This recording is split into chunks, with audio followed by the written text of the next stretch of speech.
Countable and uncountable nouns, yəni Azərbaycanca sayıla bilən və sayıla bilməyən isimlər. Sayıla bilən isimlər adından da gördüyümüz kimi biz bu isimləri saya bilirik. Yəni burada rəqəmlərdən istifadə edə bilirik.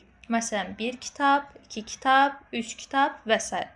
Və sayıla bilən isimləri biz həm təkdə, həm cəmdə istifadə edə bilirik. Məsələn, a book, bir kitab, books, kitablar. Daha sonra isə biz bunların qarşısında an artikellarını və another əvəzini istifadə edə bilirik. Çünki bunlar nəyi göstərir? Təkliyi, yəni vahidliyi göstərir. Yəni bir növ bir rəqəmlə bərabərdir. Məsələn, a bag, bir çanta, an hour, bir saat, another student, başqa bir tələbə və s.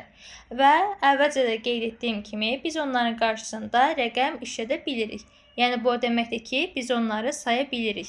Məsələn, one book, two books, three books və s. Və onların qarşısında müəyyən, belə deyim ki, kəmiyyət bildirən sözlərdən istifadə edə bilirik və bu halda mütləq ki, bu isimlər cəmlənməlidir. Many, few, a few, very few, only a few, the number of, a number of. Bunlarla olduqda bizim sayıla bilən ismimiz cəmdə işlənməlidir. Daha sonra isə sayıla bilməyən isimlər isə yenə adından da görünür kimi biz bu isimləri saya bilmirik. Bu mümkün olmur. Çünki ola bilər ki, onlar maye halındadır və yaxud da ki, mücərrəd isimlərdir. Yəni biz bu halda bildiyiniz kimi onları saya bilmirik. Və bu səbəblə də onlar həmişə təkdə olur.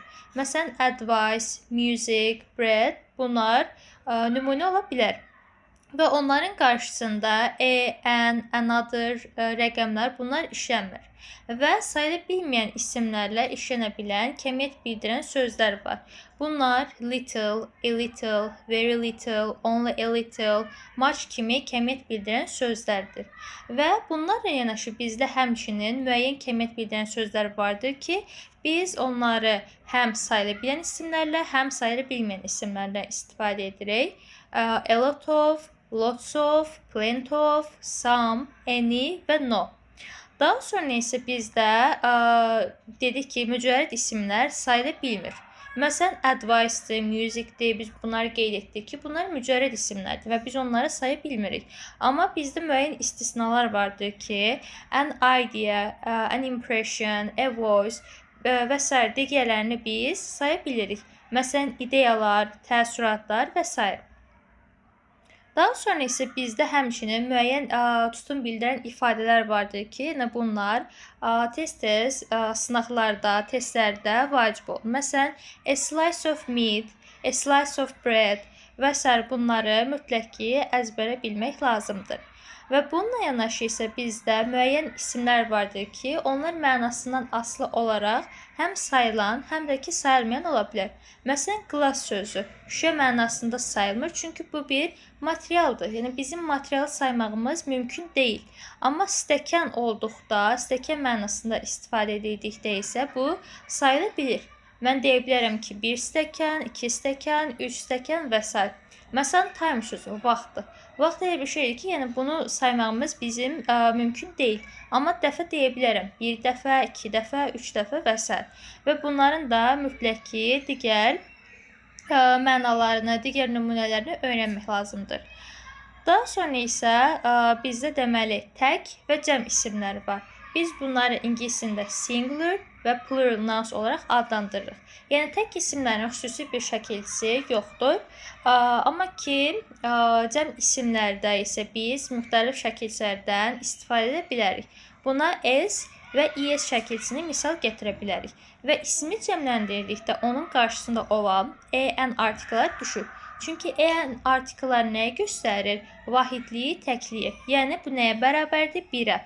Məsələn, a student, students, a teacher, teachers və s. Daha sonra isə bizdə deməli sonu s, double s, should, ç, x, oz ilə bitən isimlər vardır ki, biz onları cəmləndirdikdə s şəkilçisindən deyil də es şəkilçisindən istifadə edirik. Məsələn, bas sözünün sonu nə ilə bitir? S-də. Deməli, biz buna s şəkilçisi deyil, es artırmalıyıq. Və yaxud da ki, box sözü sonu nə ilə bitir? X-də. Və bu halda biz onu nə artırırıq? Es şəkilçisi. Və bununla yanaşı isə bizdə həmçinin bəzi isimlər vardır ki, biz onları cəmləndirərkən şəkilçədən istifadə etmirik. Çünki onların özü kökündən dəyişir. Məsələn, man, men, women, women, food, feed və s.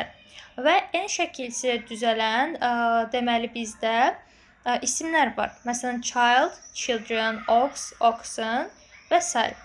Daha sonra isə deməli əgər sözün sonu y ilə bitərsə, bu halda biz onu iki cür düzəldə bilirik. Ya s artırırıq, ya es.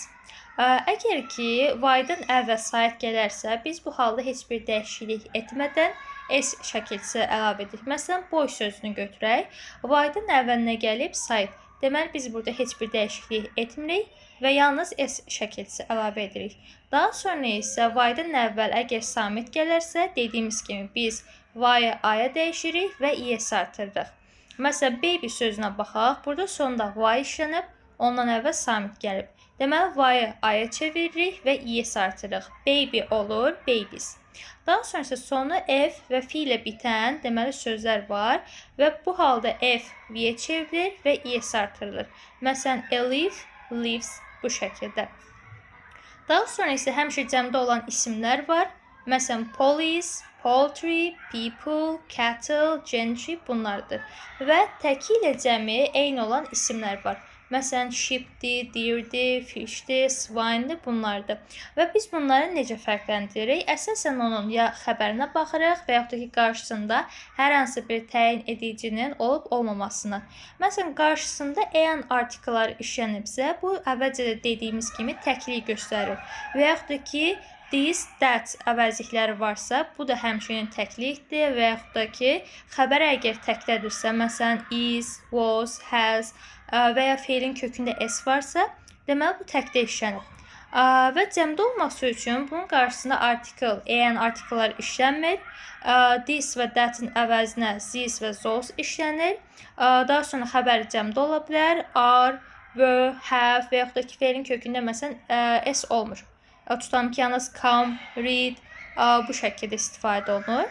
Və burada bir sıra əlavə isimlər var, amma burada ən çox istifadə olunanlar sheep, deer, daha sonra fish, swine, spacious, serious, miss bunlar daha çox istifadə olunur, lakin digərlərini də öyrənmək vacibdir.